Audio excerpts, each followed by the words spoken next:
ये देखो सुप्रिंटेंडेंट भाग रहा है, पैसा खा गया है। ये देखो भाग रहा है पैसा खा के लोगों का। સુરતમાં આમ આદમી પાર્ટીનો વોર્ડ પ્રમુખ અને આરટીઆઈ એક્ટિવિસ્ટ જયેશ ગુર્જરનો એક વિવાદ સામે આવ્યો છે. વિવાદ છે સુરતની સિવિલ હોસ્પિટલના સુપ્રિન્ટેન્ડન્ટ ઓફિસનો, જ્યાં એમને આરટીઆઈની હિયરિંગ માટે બોલાવવામાં આવ્યો હતો અને અત્યારે હું ત્યાં જ છું અને એક સીસીટીવી એમનો સામે આવ્યો છે, જેમાં એ ચાપુ અહીં કમરમાંથી કાઢીને બેગમાં મૂકતો નજર આવે છે.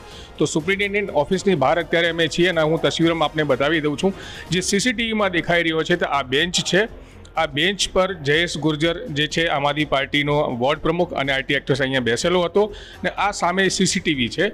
આ સીસીટીવીમાં એક કેદ થયો છે, જેની અંદર કમરમાંથી ચાકુ કાઢીને બેગમાં મૂકતો નજર પડે છે. પછી આ બેગ અહીંથી જે મળી આવે છે અને બેગમાંથી ચપ્પુ મળી આવે છે અને આ બાબતે સુપ્રિન્ટેન્ડન્ટ જે છે ગણેશ ગોબીકર, આ એમની ઓફિસ છે, એની ઓફિસમાં ચપ્પુ લઈને જવા માંગતો હતો.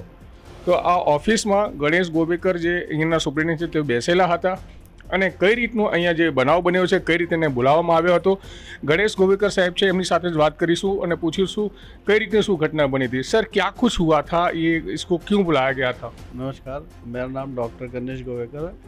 मैं यहाँ पे मेडिकल सुपरिटेंडेंट हूँ. यहाँ पे हमारे यहाँ मिस्टर जयेश गुर्जर करके आरटीआई के तहत उसको कुछ इन्फॉर्मेशन चाहिए थी, सिक्योरिटी एजेंसी के तहत उसको कुछ इन्फॉर्मेशन चाहिए थी. तो उसने हमारे जाहिर माहिती देकर डॉक्टर केतन नायक को उन्होंने एप्लीकेशन दिया था. उसके तहत आरटीआई एक्ट के तहत जो माहिती हम दे सकते थे वो दी गई थी. फिर उस माहिती से वो सेटिस्फैक्ट्री नहीं था, इसलिए एज अ अपील मेरे पास वो आया था. तो उसको अपील के लिए हमने पहली डेट दी थी 3/5 को. तो उस दिन तो नहीं आ पाया, कुछ उसके बिजी शेड्यूल के कारण. फिर अगली डेट हमने 19/5 की दी है. 19/5 को हमने साथ में उसको फ़ोन करके भी, हमारे ऑफिस के थ्रू फ़ोन गया था, हमने बता दिया था कि भाई आप इस टाइम आ जाइए. तो 12 बजे के टाइम हमने दिया था. तो 12:15 साढ़े 12 के करीब वो यहाँ पे आया था और हमारी पूरी टीम यहाँ पे बैठी थी आरटीआई के तहत. तो बाहर जो आया तो ये के इसके साथ 3 लोग और थे और वो चाहता था कि वो चारों लोग अंदर आएँ. पर आरटीआई एक्ट के तहत केवल अर्जदार ही परमिट है, उसके साथ के जो साथी है वो परमिटेड नहीं है. फिर भी सहानुभूति के तौर पे हमने एक आदमी के लिए बोला था कि आप एक आदमी के साथ अंदर आ सकते हो. उसके अलावा वो एक और बात पे अड़ा रहा कि मैं मोबाइल का लेके आऊँगा और अंदर वीडियोग्राफी करूँगा, जो कि आरटीआई एक्ट के तहत इसका कोई प्रोविज़न नहीं है कि वो अंदर आके हीयरिंग के दौरान रिकॉर्डिंग करे. इसलिए हमने उसको बोला कि भाई आप मोबाइल के साथ अंदर नहीं आ सकते हो. फिर भी अडामेंट रहा कि नहीं, मैं तो मोबाइल के साथ ही आऊँगा. फिर उसने कहा कि भाई आप यदि मोबाइल के साथ नहीं परमिट कर रहे तो हमें लिख के दो. हमने उसको लिख के भी दिया कि भाई ये मोबाइल के साथ यहाँ पे आप नहीं आ सकते हो, विदाउट मोबाइल आप आ सकते हो. उसको हम काफ़ी समझाया गया पर वो अडामेंट ही रहा. फिर साथ में जब वो वेट करता रहा, जब ये इस बात पे हमने उसको बोला कि भाई ऐसे तो हियरिंग नहीं होगा और आपको हम फिर दूसरी डेट देंगे. तो इसलिए फिर उसको हमने दूसरा लेटर दिया कि भाई मोबाइल के साथ आप परमिटेड नहीं हो, इसलिए आपको हम अगली डेट देंगे. इस तरह से वो बाहर ही वेट करता रहा. फिर वो मेरा इंतज़ार करता रहा कि मैं जब बाहर निकलूँ तो मेरे को मेरे साथ दुर्व्यवहार करे. जब मैं बाहर निकला तो मेरे साथ उसने दुर्व्यवहार किया. तो मेरे साथ गाली गलौज करी, मेरा कॉलर पकड़ा, मेरे को गाड़ी से चढ़ने से रोका उसने. और इस तरह से हमारे यहाँ दूसरे हमारे सिक्योरिटी आदमी हैं, उनके साथ भी मिसबिहेव किया. मेरे जितने ऑफिसेस हैं वहाँ ऑफिस में ज़बरदस्ती घुस के मेरे परमिशन के बगैर यहाँ वहाँ पे सब जगह वो वीडियोग्राफी करता रहा.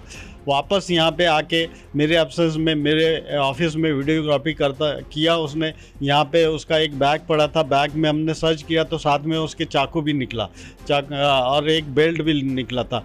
उसका पर्पज़ कुछ और ही लगता है क्योंकि चाकू लेके आया था. और हमने जब सीसीटीवी फुटेज देखा तो वो 1:25 को अपने जेब से चाकू निकालकर बैग में रख रहा है. इसका मतलब जो अंदर हियरिंग में जब उसको आना था तो वो चाकू जेब में ही रखा था. वो चाकू जेब में रख के यहाँ पे मेरे पास हियरिंग के लिए आना चाहता था. अब उसका मकसद कुछ और ही हो सकता है कि चाकू के साथ वो अंदर आना चाहता था.